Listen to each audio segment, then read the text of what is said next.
Hello जी, नमस्ते, प्रणाम। एक प्यारा सा सोहर गीत सुनाने जा रहे हैं। आशा करते हैं सोहर गीत आप लोग को जरूर पसंद आएगा। अगर पसंद है तो लाइक शेयर चैनल को सब्सक्राइब कर देना।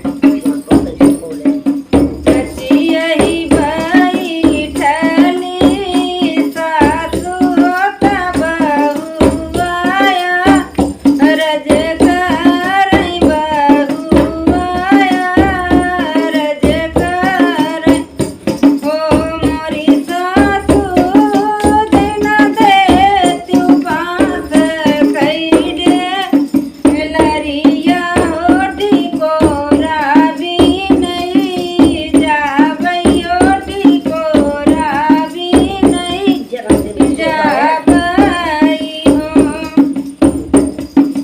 भले बहुरानी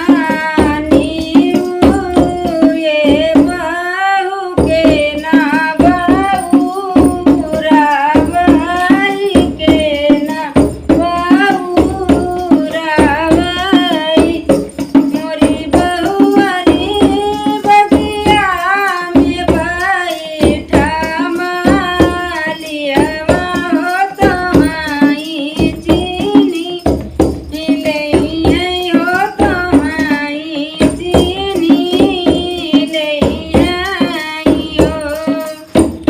मलियत चीनी चाहे मारो तो चाहे पूरा गाँव चीनी हो। मोरी सासु हमारा उजी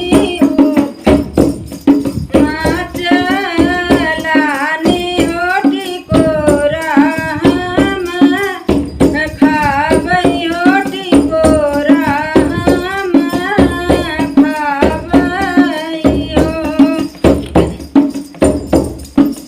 भोरवा के 4 बजे निकली हो दुपहरिया बहुअरी आवई हो, दुपहरिया बहुअरी आवई हो। मोरी बहुअरी रगी रगी पीसई चटनिया होठी कोरा बीनी सिलाई, होठी कोरा बीनी खाईनी हो।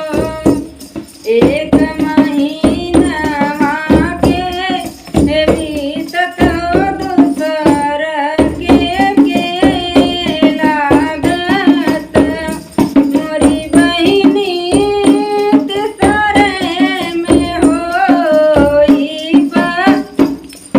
लटिया होता गर्भ जनावई, होता गर्भ जनावई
पसंद आएगा। पसंद है तो लाइक शेयर, चैनल को सब्सक्राइब कर देना। धन्यवाद।